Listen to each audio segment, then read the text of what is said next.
विश्वामित्रांनी केलेली मागणी दशरथ महाराजांना नाकारता आली नाही. हाती धनुष्य आणि पाठी भाता घेऊन राम लक्ष्मण सज्ज झाले. मोठ्या भावाबरोबर धाकटाही निघाला.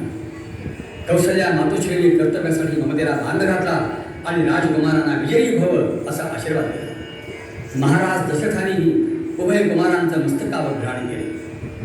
महर्षी विश्वामित्रांसारख्या ज्ञानी नेत्याबरोबर राम आणि लक्ष्मण प्रथम पराक्रमासाठी कासाला बाहेर पडले, अयोध्येच्या बाहेर पडले. प्रवासामध्ये गुरुदेव विश्वामित्र त्या दोन्ही कुमारांना अनेक कथा सांगत होते, ज्ञानदान करीत होते. जाता जाता ते तिघेही मदत करून देशाच्या परिसरामध्ये आले. एकाएकी वीज कोसळल्यासारखा भीषण शब्द पडला.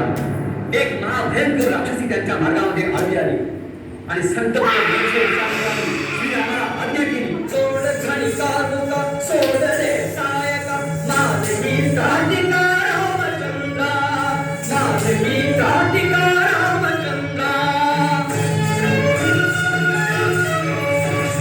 दुष्ट माया विधी शापिता यक्षिणी वर्तनी दर्शनी ही अभद्रा. सोड घणिका सोड रे सायका माझी काटिका रामचंद्रा.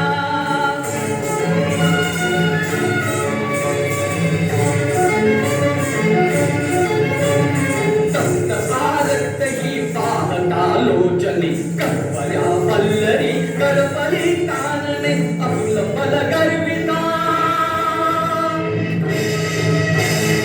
अकुल पल गर्विता मूर्त ही क्रूरता. एकना पाहता क्रूरमित्रा, एकना पाहता क्रूरमित्रा. सोड झणिका तुका सोड रे सायका माझी काटिका रामचंद्रा.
शुक्र मातावधी श्री